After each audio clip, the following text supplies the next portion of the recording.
Цікаві яскраві події у Білгородській області. От як пише популярний блогер Лачен у Телеграмі, сьогодні в БНР буде дуже спекотно. І справді в так званій Білгородській Народній Республіці сьогодні ранок розпочався із численних вибухів, ударів дронами, іншими, ймовірно, засобами, звуків сирен, тривоги.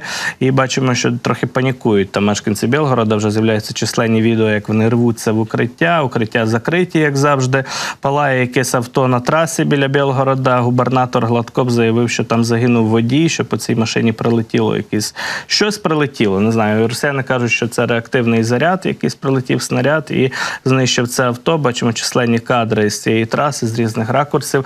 Але це не єдиний такий випадок. Ми бачили також щойно кадри із Грайворона. Це прикордонне місто, якраз у Білгородській області, де тривають бої в районі Грайворона. Це одна із ділянок, яку перейшли на російську територію російські добровольці з РДК і Легіону Свобода Росії, також Сибірського батальйону. Всі вони там задіяні в боях на різних відрізках кордону і фронту, фактично, на території Курської і Білгородської області. І вже сьогодні зранку якраз цей російський добровольчий корпус, його представники записали окреме відеозвернення до мешканців Курщини і Білгородщини. Буквально декілька хвилин тому воно з'явилося. Я лише зацитую, про що йде мова.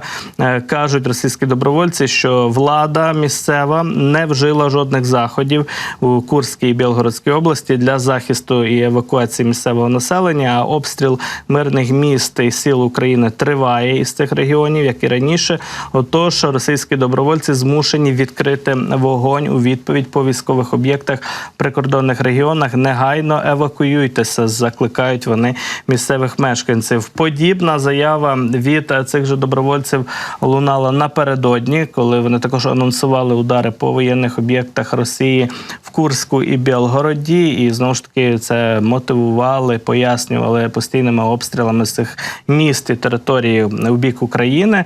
І отож, сьогодні, очевидно, ці обстріли розпочалися в великій кількості. Є повідомлення про численні прильоти дронів, про інші якісь удари іншими боєприпасами. І зараз, на жаль, поки що не маємо ми достеменно результатів цих ударів і обстрілів, але впродовж дня, очевидно, будемо моніторити ситуацію, і інформація ще буде і буде надходити. Тим часом в аеропорту Сочі щось горить, кажуть, літак, може не літак, але дійсно якийсь об'єкт прямо на злітній смузі, там на території аеропорту загорівся. Причина поки що невідома.